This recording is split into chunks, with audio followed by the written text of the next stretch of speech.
Shalom Ubrachá. Nossa Parashá nos conta, entre muitos assuntos interessantes, sobre o assunto da Taharat HaMishpachá, a categoria da Torá, que são as leis de pureza familiar. Aqui no caso, a Torá conta sobre a mulher que deu à luz. Então, na hora que o neném sai, sendo que existe a abertura do ventre, e saiu sangue nessa hora, quer dizer, é impossível de não ter saído sangue junto com o neném, então ela fica impura por causa desse sangue que saiu na abertura do ventre. Qualquer sangue que sai da mulher, que ele tem como fonte a abertura do ventre dela, e não um machucado na perna ou alguma coisa assim, faz com que a mulher, pelo judaísmo, se torne impura. Ela fica impura, vamos dizer assim, ela recebeu a menstruação, ela, na hora que chegou o sangue da menstruação, ela se torna impura pela Torá, e ela tem que festejar, ela tem que falar, graças a Deus que eu tenho menstruação, quer dizer que eu posso ter filhos, e posso ter muitos filhos. Ela tem que ficar contente, porque uma senhora de 85 anos não tem mais menstruação. Então, a senhora de 85 anos pode ser que foi no mikve pela última vez na vida com 50, e depois disso nunca mais precisou ir. Então, em primeiro lugar, a palavra impura tem que trazer para ela a felicidade de que realmente ela ainda tem toda a vida pela frente, ela ainda pode ter muitos filhos. Então, ela teve a menstruação, então, graças a Deus, festeja que você tem a menstruação, e aí ela ficou impura por causa disso, e agora ela vai entrar num processo de purificação. E o que vem a ser essa purificação? Então, vamos falar assim, a maneira correta. Pela Torá, na hora que saiu o sangue da mulher, ela ficou impura, e pela mesma Torá, na hora que parou o sangramento, a mulher iria para o mikve e se tornaria pura, quer dizer, ela daria um mergulho no mar, na fonte, no lago, ou como a gente costuma, que a gente constrói um lago. Não é um lago artificial, é um lago natural. A gente constrói um lago natural. E o que quer dizer um lago natural?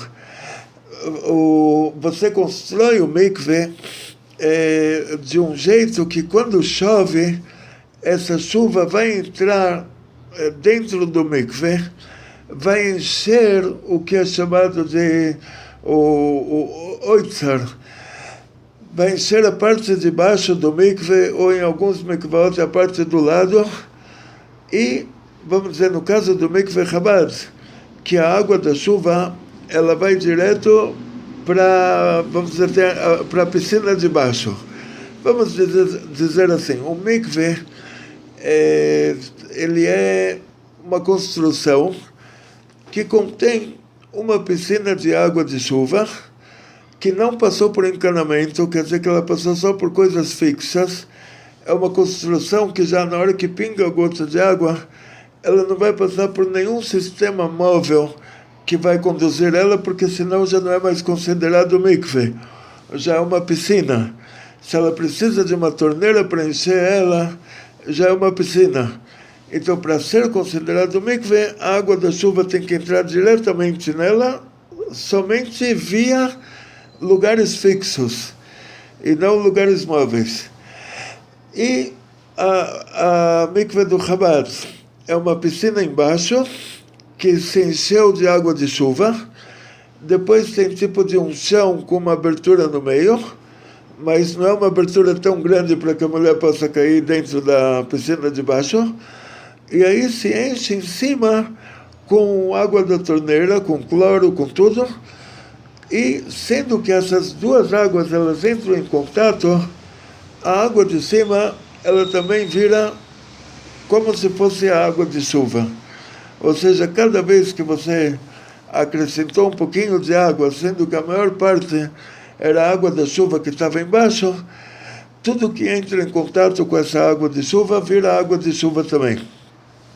Mas se não tinha água de chuva primeiro, aí não adianta. Então, quer dizer, piscina não é mikve. Você mergulhar na piscina, tomar um banho de chuveiro ou não fazer nada é igual. Então, para a mulher se purificar, ela tem que ir para o mikve. E o mikve, o que é? É um lago natural que a gente fez. Não é um lago artificial, porque a água não entra por meio de torneira. É um lago natural, feito à mão. Aí, já que ela pode entrar no mikve, então a gente entende que no lago natural, que não foi feito por nós, mas que foi feito por Hashem, por Deus, claro que ela pode mergulhar numa represa, claro que ela pode mergulhar no lago natural. Qual o problema com isso? É outro. Ela vai pensar que alguém está olhando, que alguém vai tirar uma foto dela. Graças a Deus que toda mulher judia acha que ela é a Miss Universo, que ela é tão linda assim que alguém vai se preocupar em tirar uma foto dela. Graças a Deus, tem que pensar assim mesmo. Você tem que imaginar que todo mundo vai querer te tirar uma foto. Isso é bom, né? Isso quer dizer que você é uma pessoa que você tem o bitachon atzmi, você tem autoconfiança. Mas o que acontece na prática é que aqui no Brasil, pelo menos, países de língua portuguesa, se você quiser que alguém te olhe, você tem que ir lá com o microfone e falar: venham ver, eu vou entrar na água, agora eu vou mergulhar, e mesmo assim ninguém aparece. Você quer que alguém te fotografe, coloque a foto no Instagram, esquece. Ninguém vai colocar aqui no Brasil, ninguém se preocupa, tem que fazer muita propaganda para alguém se preocupar com você. E mesmo assim, ainda é dúvida se alguém vai querer olhar. Mas a mulher, por natureza, sendo que todas as nossas mulheres judias, por natureza, elas são Rahmaniot, Baishaniot, Gomlot Hassadim. Então elas têm essa timidez, essa vergonha por natureza. Isso é uma coisa boa. Só que o que é ruim aqui no caso da Tarat HaMishpachá é que se ela for mergulhar no lago por causa que ela tem o pudor por natureza, e ela vai ficar preocupada que talvez alguém vai olhar, e talvez alguém vai tirar uma foto dela, e talvez.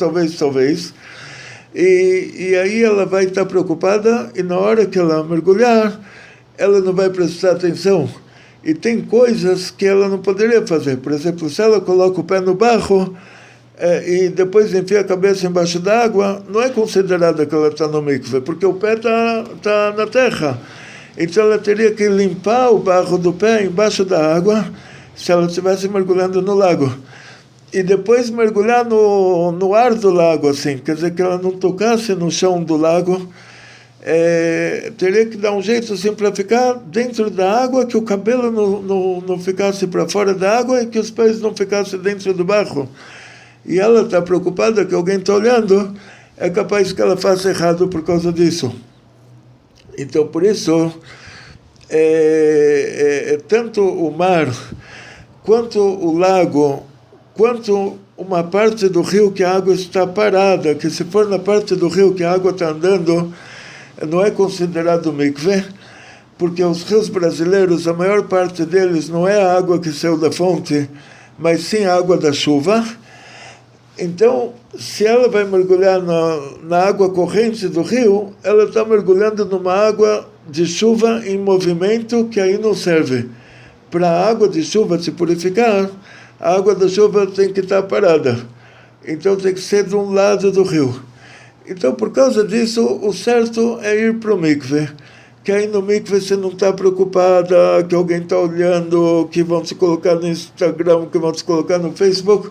Você não está preocupada com nada e, graças a Deus, numa cidade como São Paulo, tem mikve, numa cidade como Rio de Janeiro, e deve ter em Curitiba, em Porto Alegre, e com certeza em Belo Horizonte, com certeza em Salvador, que aí eu já me lembro quando ele construiu, em outras palavras, Eu me lembro também que tinham rabinos em cidades que talvez já tenham construído mikve, que tinha um rabino que ele pegava o avião, ele ia não sei quantas centenas de quilômetros para levar a mulher dele para um mikve. E não é todo mundo que tem essa possibilidade. Quer dizer, não é fácil. Então, o que acontece? No caso que você não tenha um mikve na sua cidade, somente caso você não tenha um mikve, aí tá bom, mergulha no lago, mergulha no rio, mas no lado de água parada do rio, mergulha no mar. Eu conheço alguém que fez tudo isso, então não vou contar para vocês quem é, mas conheço alguém que passou por tudo isso e deu certo, quer dizer, deu certo, mas assim, vamos dizer que a pessoa me contou que uma vez aconteceu dele da esposa dele ter que mergulhar no mar. E então eles foram lá, a gente conta 5 dias de menstruação, mesmo que sangrou só um pouquinho, depois faz um Efsektará, tudo isso vocês encontram no nosso site www.rabinogloiber.com. O tema lá é Tahará Casadas. Você encontra isso no nosso site, a gente vai colocar isso aqui embaixo também, embaixo desse vídeo. E essa pessoa que a esposa dele teve que mergulhar na praia, primeiro eles foram lá de dia e eles viram que estava tudo muito legal, uma praia super deserta, mas não deserta o suficiente para eles serem assaltados, assassinados, alguma coisa assim, como no Brasil tem que tomar cuidado, mas deserto o suficiente para ninguém ficar prestando atenção no que você está fazendo. E eles entraram no mar até a cintura e verificaram que dá para entrar até o pescoço e depois tirar a roupa lá embaixo d'água e dar um mergulho. Só que chegou na prática, anoiteceu, e a praia, que era a praia deserta de dia, virou comércio de drogas de noite. E é claro que nenhum dos comerciantes, tanto os vendedores quanto os compradores, não estavam interessados que a gente visse eles. Quer dizer, estava pior para eles que a gente estava lá do que para nós. Então, não nos relacionamos. Quer dizer, a pessoa não se relacionou. Ele continuou em frente com a esposa dele, entraram na água até a altura da cintura e o mar estava puxando, não dava para ir até a altura do pescoço. Tinha que mergulhar lá mesmo. Então tinha que tirar a roupa e tinham pessoas vendendo drogas na praia, mas era escuro, então o marido ficou de um lado para eles não verem e eles estavam olhando para o outro lado, que eles tinham medo que a gente fosse ver eles. E a mulher tirou a roupa e mergulhou e o marido estava lá para ver que naquela hora os cabelos dela não estavam do lado de fora da água e que na hora que ela mergulhou os pés dela não estavam fincados dentro da areia. Aí isso é o suficiente, quer dizer, alguém tem que ver que o mergulho foi certo. Essa mesma família me contou que em outra oportunidade eles estavam no lugar que não tinha mikveh e tinha um lago. E aí a esposa pediu para o marido entrar primeiro, ela falou para ele, se nada te morder, aí eu entro depois. Aí ele entrou primeiro e nada mordeu ele, aí ela entrou depois, e novamente o mesmo processo. Quer dizer, tem situações assim que você não tem escolha, você tem que mergulhar no mar, mergulhar num lago. Ou na beira, no lugar de um rio onde a água está parada. O que acontece é que tem lugares que você não pode mergulhar de noite, por motivo de perigo de vida. E dizem nossos sábios, para não mergulhar no 8º dia de manhã, para não ir para o mikveh no 8º dia de manhã, porque o oitavo dia de manhã, as filhas desse casal, vamos dizer que é um casal que tem 10 filhas, e a mãe não vai contar para nenhuma das 10 que, olha, estou indo para o mikve hoje, porque hoje à noite eu vou dormir com seu pai. A mãe não vai contar isso para as filhas. Então, a mãe vai dar um mergulho e todas as filhas falam, qual é a diferença entre hoje e todos os outros dias? Todo dia a mamãe está aqui cozinhando o dia inteiro e hoje ela foi dar um mergulho, que fofa, foi dar um mergulho, então todas elas sabem pelas costas lá que hoje é o dia do mikve. E elas pensam que é permitido, então, elas sabem que tem que contar 5 e 7, mas elas acham que é permitido mergulhar no 7º dia de manhã. Ela vai aprender, ela vai pensar que a mãe dela está indo porque é o 7º dia, porque ela sabe que tem que mergulhar no 7º dia, mas ela não sabe a tal ponto de que se não deu por motivo de perigo para mergulhar no 7º dia de noite, aí seria permitido mergulhar no 8º dia de manhã. Então, por isso, nossos sábios falaram para não mergulhar de dia, mas é liberado só no caso que realmente não deu para mergulhar até o 7º dia à noite, por motivo de perigo, etc. Aí os rabinos liberam, os pais que eles liberam de mergulhar no 8º dia de manhã. Mas é no caso desse assim que não deu mesmo para ir de noite. E o motivo é esse, é uma gzera de Rabbana da época antiga, para que as meninas não aprendam a lei judaica errada. Continuação. Então nós sabemos, contamos 5 dias de menstruação, mesmo que foi meio dia só. Contamos depois 7 dias limpos. No nosso site tem explicação, a gente tem que fazer uma verificação todo dia, tudo isso em relação à mulher. No site está explicado como fazer essa verificação. E agora vamos para o que está por trás do mikve.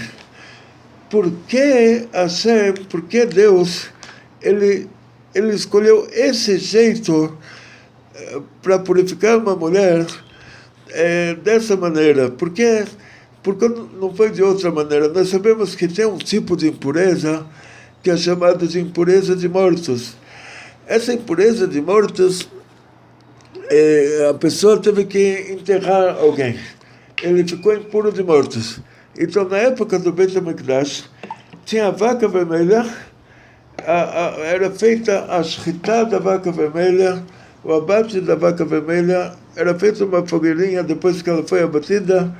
Na fogueira era colocada a maior árvore, o Etz Erez, e a menor árvore considerada pela Torá ainda uma árvore, que era o Ezov,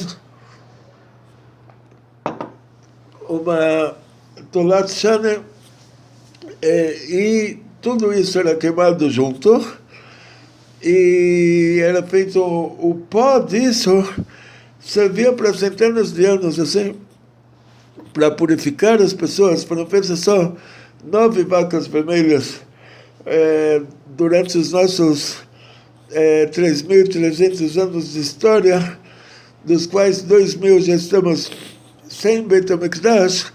Então vamos dizer que 1.400 anos, desde a saída do Egito até a destruição do segundo Beit HaMikdash, precisou só de 9 vacas vermelhas. E quando o Mashiach chegava, até a 10ª vaca vermelha. Por isso que sempre fazem propaganda, quando nasce uma vaca meio avermelhada, já falam, olha, Mashiach vai chegar. Mashiach vai chegar sem isso também. Depois a vaca vai aparecer depois.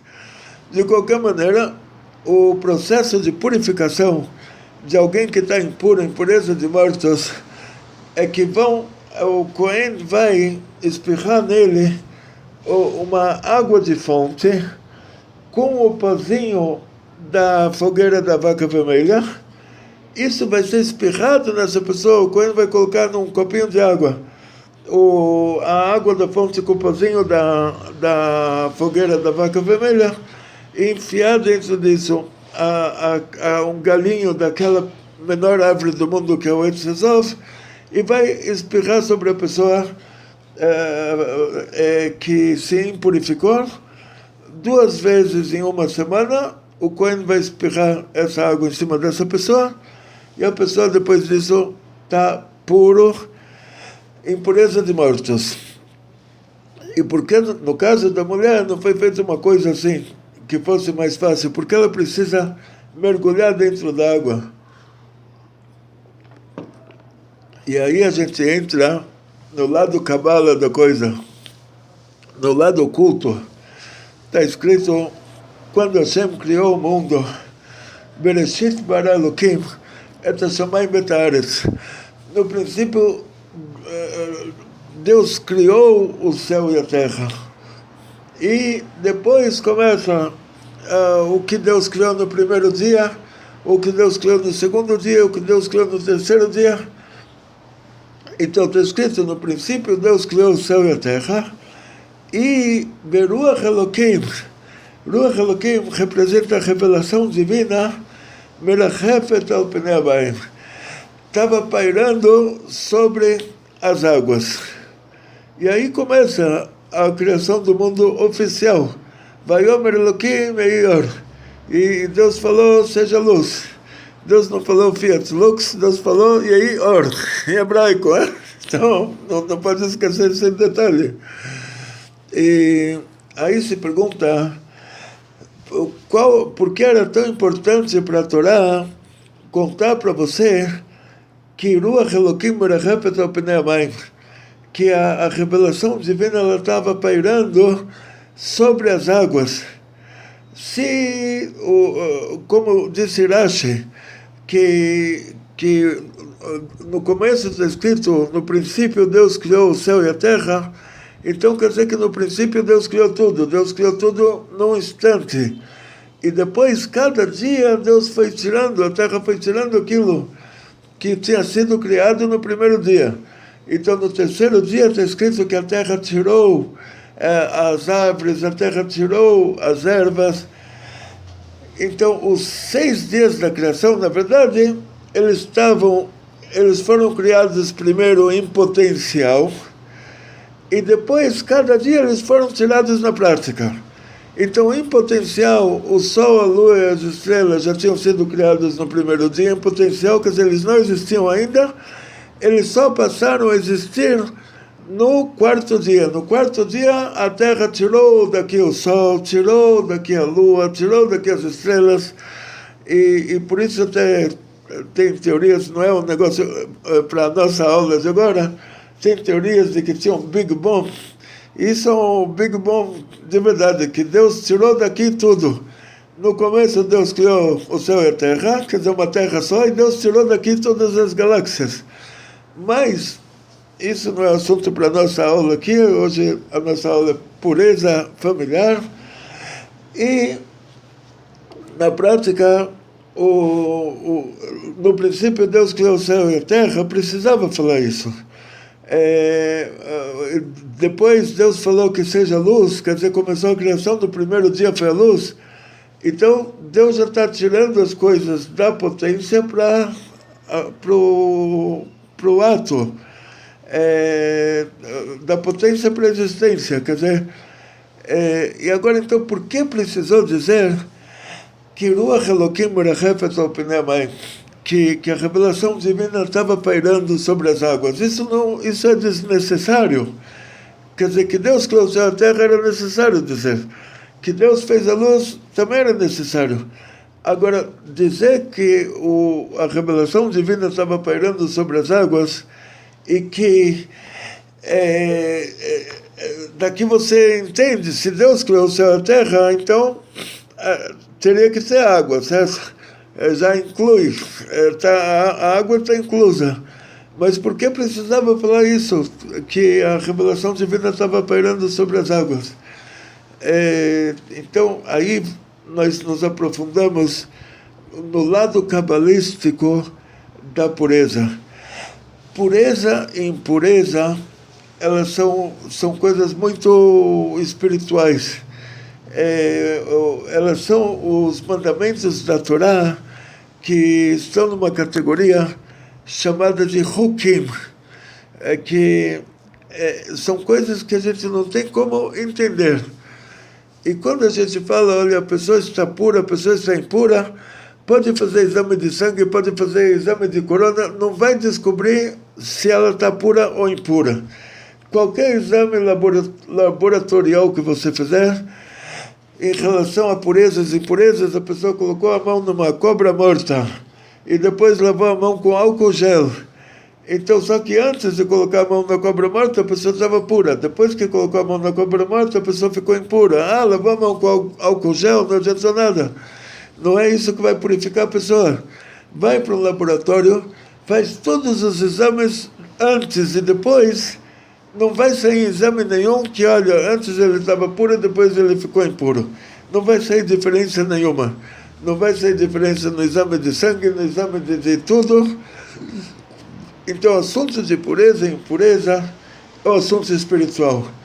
Por causa que ele é um assunto espiritual, o que vai purificar a mulher não é a água material, porque se fosse a água material, ela pegaria álcool gel, que é melhor do que água material, e passaria o álcool gel no corpo inteiro, depois tomaria banho antes do marido acender alguma coisa do lado dela, lá um cigarro, não sei, e já seria o suficiente. Mas não, o que vai purificar ela é o Ruach Elokim Merachefet al Pnei Hamayim, é a revelação divina que ela paira sobre a água. Quer dizer que quando essa mulher vai no mikveh, ela tem que saber que na hora que ela vai falar o nome de Deus, Baruch atah Hashem Elokeinu melech haolam asher kiddushanu b'mitzvotav v'tzivanu ala tevilah, ela sabe que agora a revelação divina acontece.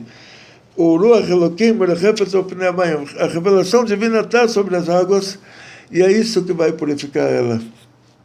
Ou seja, desde o começo do mundo, antes de surgir algo que nos impurificasse, antes mesmo de sermos criados, Hashem já revelou para a gente que, olha, a nossa purificação vai ser dessa forma. É a presença divina que ela está na água. Não é o material água, porque aí tem materiais que podem lavar melhor a pessoa, mas é o Ruach Elokim, a presença divina que ela paira sobre a água. E voltando agora para o assunto mais detalhadamente, quando falamos sobre purificação. Então, uma mulher, a menina nasceu, com 12 anos ela fica menstruada. Então ela tem que dar graças a Deus que ela é uma menina normal, e depois que ela se casar, ela vai ter muitos filhos. E chega um dia que ela vai se casar, então antes disso, ela estuda leis de Tarat HaMishpachá, ela recebe a primeira menstruação, ela conta 5 dias, faz o Hefsek Tará, depois cada um dos 7 dias limpos faz a verificação de cada dia, depois no 7º dia ela vai para o mikveh, 7º dia de noite ela vai para o mikveh, ela sabe que, olha, agora nessa hora a revelação divina está lá.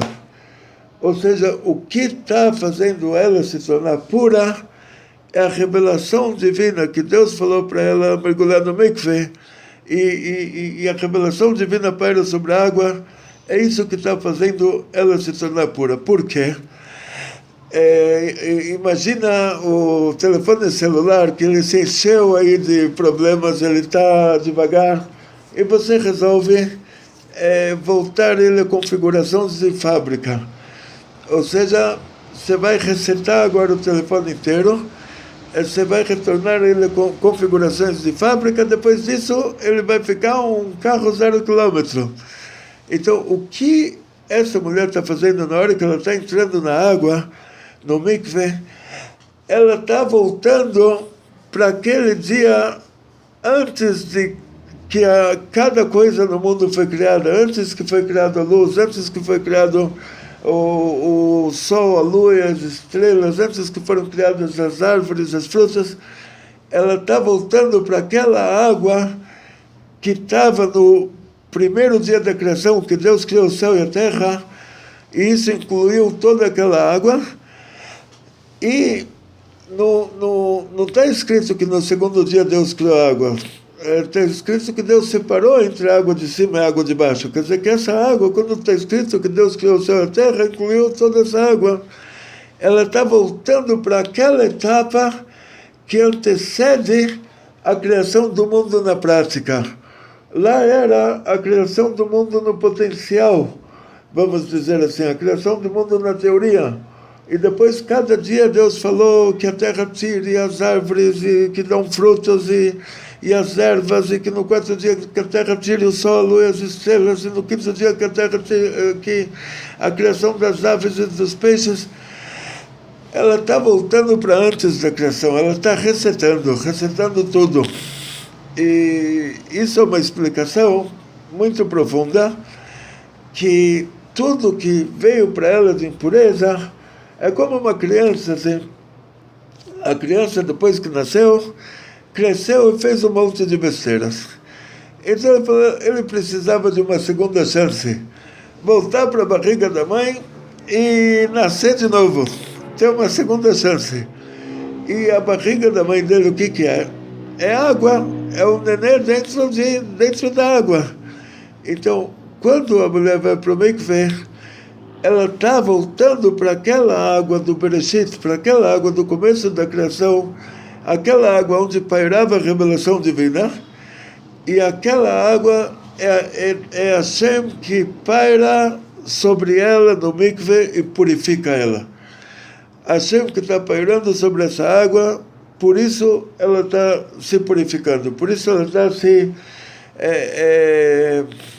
expelindo a impureza. Ela está se livrando das impurezas. Toda a estrutura dela está sendo resetada. Ela está voltando ao natural, ela está voltando ao original, ela está voltando a configurações de fábrica. Então, por causa disso, a santidade do mikveh é uma coisa muito grande. Ou seja, assim, na hora que a mulher está no mikveh, naquela hora paira a revelação divina sobre o mikveh. Naquela hora que ela fala brachá, ela fala o nome de Deus. Antes disso e depois disso, você pode pegar aquela água para limpar o banheiro. Mas na hora que a mulher está lá, aí está lá a revelação divina que estava antes do mundo ser criado na prática. Então, esse é o lado oculto do mikveh. É uma coisa muito profunda. Você não sabe, esse momento, o mikveh, você não tem ideia da grandeza dele. A gente, assim, o Baal Shem Tov, ele falou que todos os níveis espirituais que ele chegou foi no mérito do mikveh. E o Baal Shem Tov, que era um homem que não era obrigado a ir para o mikveh, já chegou onde chegou no mérito do mikveh. Quanto mais uma mulher que ela tem a obrigação de ir para o mikveh, e que ela fala uma brachá quando ela vai para o mikveh, quanto mais e quanto mais. E só para terminar a nossa aula, sendo que já estamos falando sobre esse assunto, muitas pessoas me perguntam se no judaísmo é permitido a mulher ir para o mikveh e depois evitar de ter filhos, ou se ela precisa evitar de ter filhos, ela não pode ter mais nada com o marido. E Deus me livre, são perguntas assim que a fonte delas é falta de estudo. A maior Deus me livre, assim, a maior fonte desse tipo de perguntas é realmente falta de estudo. Então, o que acontece na prática é assim, que um menino e uma menina se casam, um jovem e uma jovem, eles são um jovem casal e eles vão ter muitos filhos e Hashem vai dar para eles muitas bênçãos. Essa é a regra geral. Exceção de regra, a menina teve um problema, os médicos pedem para ela evitar de ter filhos. Aí você pergunta para o rabino se justifica, se o que eles estão falando justifica, ou se é uma precaução que pela Torá não justificaria. Aí o Rabino ele analisa se realmente é uma coisa que por motivos de saúde justifica ela não ter filhos. Aí o Rabino autoriza, ela coloca um dispositivo intrauterino, que toma anticoncepcional. Não pode, no judaísmo não pode se usar o preservativo, que isso é considerado já sêmen em vão, já é uma coisa muito grave no judaísmo. Então, mas ela pode colocar o dispositivo intrauterino até que o médico libere dela poder engravidar. Então não tem problema, pode-se fazer isso. No judaísmo só tem que perguntar para o rabino, porque muitas vezes o caso não é perigo de vida preto no branco. Quando o avião cai no pico de uma montanha, você não tem um rabino para perguntar, e a única coisa que você tem para comer lá não é kasher, aí você fala, tá bom, perigo de vida, eu estou aqui, estou no perigo de vida, vou comer uma coisa que não é kasher, não tem rabino para perguntar. Graças a Deus o rabino não caiu junto no mesmo avião, ou se caiu, não sei, já não estava mais vivo para dar a resposta. Mas aqui não é um caso desses. Aqui você consegue perguntar. Graças a Deus, hoje em dia você pode mandar sua pergunta para qualquer rabino, em qualquer lugar do mundo. Todos os sites têm pergunta ao rabino do site. E o rabino, se ele não puder responder isso, ele vai perguntar para alguém para o rabino que seja mais especialista nesse assunto e que possa responder isso para ele. E isso tem que ser feito uma pergunta, mas é permitido o anticoncepcional, o dispositivo intrauterino, mas tem que perguntar para o rabino autorizar. E no caso extremo, vamos dizer, a pessoa mora lá numa comunidade judaica no meio da floresta amazônica, 10 tribos perdidas, não tem para quem perguntar, não tem telefone, não tem internet, não tem rabino, não tem nada. Então o médico falou, a gente leva em conta o que o médico falou. Quer dizer, agora se tem um rabino para analisar o que o médico falou, aí você é obrigado a perguntar para o rabino. Então desejo a todos vocês muito sucesso, muita saúde, muito dinheiro, muitas felicidades. A aula de hoje foi um pouco diferente das outras, que agora eu estou aprendendo, né? Estou com 61 anos, mas estou sempre estudando, estou aprendendo já a fazer uma edição de vídeo melhor. Agora com essas fotos tão lindas, né? Dos lagos, dos mares, dos lugares onde as mulheres podem mergulhar. Não coloquei a foto dos mikvaot, porque não sei se tem direito autoral, não tem. Essas que eu peguei não tinha direito autoral, mas aí vocês me escrevem no comentário o que vocês acharam, né, que é um sistema novo. E, por favor, não esqueça de colocar o seu comentário, nem que seja um oizinho, para mim ver que você já estudou essa aula também, para mim acompanhar o seu nível de estudos. E muito sucesso, muita saúde, muito dinheiro, muitas felicidades, tudo de bom.